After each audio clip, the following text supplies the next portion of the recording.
My name is Hoda. I'm co-founder and CEO of Stockcard, and I'm here to talk to you about how we are building the investment platform of the future. There we are. So this is all of us. When we hear investing and wealth management, that's how most of us feel. It's pretty overwhelming. It's pretty intimidating.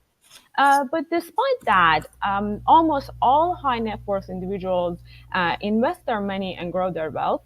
And that's because they are able to afford hiring very expensive wealth managers who support them and guide them through the investment process. But these wealth managers are deprioritizing the rest of us with lower net worths because we just have a smaller amount of assets that they can manage. That means a significant portion of global investable assets is left untapped by the investment management industry. And we think that's not right. We believe everybody, regardless of their net worth or their background or their education, should be able to invest and generate wealth for themselves. In order for that to happen, three things needs to come to place. One is we need to make sure the investment process is not confusing and people have access to understandable data and insights. Second is we need to make sure the human who is making investment decision is not making those decisions based on emotions. And third, we need to remove ambiguity and unclarity out of the investment process. And that's what we actually call the investment platform of future. It's the perfect trifecta of intuitive research, behavioral guidance, and automation of the transactional part of the investment. So behind this platform that we're building sits a set of reliable APIs, natural language processing, and machine learning to help build the whole platform. So we've been at this work for a couple of months and we've built the data platform side of the solution. And the beauty of the solution is once we build the trifactor for one investment class asset, we can actually significantly scale our product by applying the same trifactor to all other investable assets that are out there. So let me show you a little bit so that you can feel what the product looks like. So far, we've built the investment, intuitive investment platform side of it, the data platform side of it. And the goal there been to create an intuitive research process. So we went to other walks of life and looked for intuitive frameworks that we can apply back to investment research. So we're creating almost like an app store for all investment opportunities that people can engage with. And then if people want to get to know one investment opportunity, we use other intuitive solutions or concepts such as, traffic light to just convey the quality of that investment opportunity instead of using very complicated rating systems. Then, although on the back end, hundreds of different structured and unstructured data points are being collected and analyzed, I don't know why I lost. Did I lose my presentation here? You did. Yeah, I don't know what happened. Yeah, it looks like it just disappeared. Yeah, okay. So I'll bring it back on. So yeah, Okay. okay, back in. So yeah, on hundreds of different structured and unstructured data points are being collected together and analyzed. Users only see very easy to understand insights in everyday language. And then this is the last part of what is already live is that people are getting started to almost like a shopping cart system. The investment opportunities that they realize, they put it in their personalized portfolio. And at some point when we automate the transactional part, they can just buy the investments that they picked in one shot. So as I said, we've been at it for a couple of months and so far we have hundreds of users on the platform and we're able to delight them. We've received people saying that they put Stockcard as a must-have part of their investment research. Some people love the platform so much that they can't wait to pay us. They're asking for, where's the paid version? We don't have a paid version, but they're like, I can't see the paid version. That's why we're very confident that we're actually going to be able to compete in the market. I'm going to pause here and just talk about our team and then return it back to the question. Myself and my co-founder, we built the platform for ourselves. And I keep losing my presentation. I'm sorry. That's all right. Keep going. Keep going. Yeah. So basically, both of us, we are product managers. We've built, in several different companies, we've built very successful digital consumer products, but we built the platform first for ourselves. We wanted to be able to be a better investor. And then we showed it to our friends and we realized we have a gem in our hands. And that's how the company came about. And we're just getting started to raise our angel round, about 800K. And I really love to invite everybody to go to stockcard.io and feel the power of the platform, the data side of the platform, and be in the know for the future releases that are coming on. Thanks. Great. All right. Thank you. So, Christine, if you'd like to get it started, I have questions as well, but I'll leave it to you. Yeah, absolutely. And especially I think we'll get more questions because unlike space exploration, everyone's got an opinion about personal finance. So I think, so my first question to you is, given the target that you're going after, are you looking to take folks away that currently use a wealth manager, or are you going for greenfield? Are you looking for people that are maybe growing out of using a mint.com or, something from Schwab or one of the automated, other automated advisors, and you're a better automated advisor? Like, how are you going to do market entry? Yeah, so the product originally is targeted for people who are managing their own wealth. But that doesn't mean that we cannot serve people who are using other platforms. Okay, so even people who are using automated funds, on average, after 4.5 years, they get out of the fund and they make something wonky. They do something wonky with their investments because they don't have the type of support that they need to in order to make sure that they're good over the long term. So even people who are using robo-advisors or like Vanguard and those things, they still make decisions that they're not sure about, and they make a lot of mistakes. And our goal is to be able to support even those who are using automated systems, to be able to have complete support. Okay. And yeah, I mean, I had a related question there too. So if you're going after sort of, it seems like greenfield is really where the biggest opportunity is, right?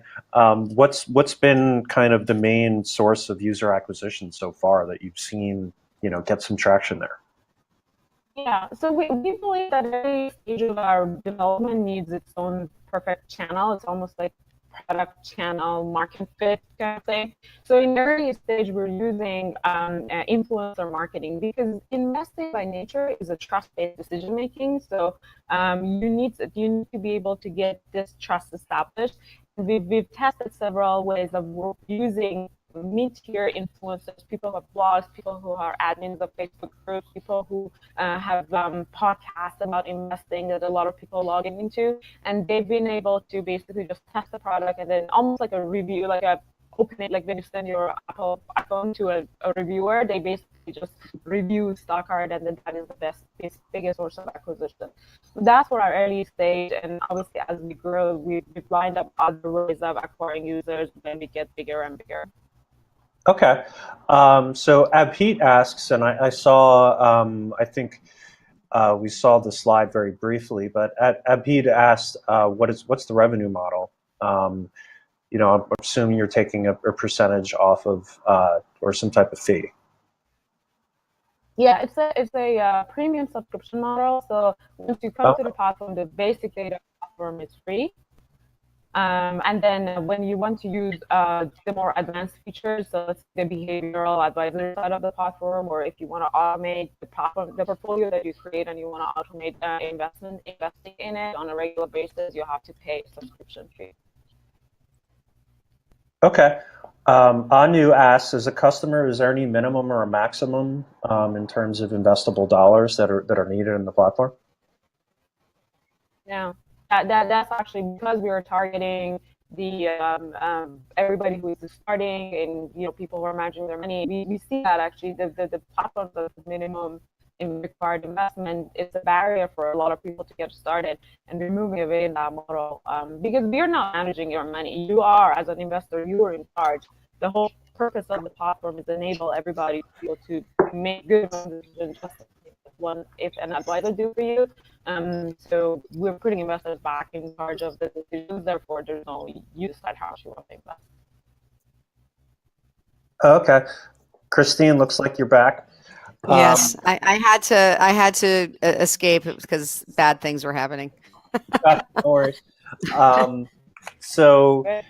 Yeah, we were just talking about some of the user acquisition strategy. It looks like influencer marketing has been really useful for Hoda.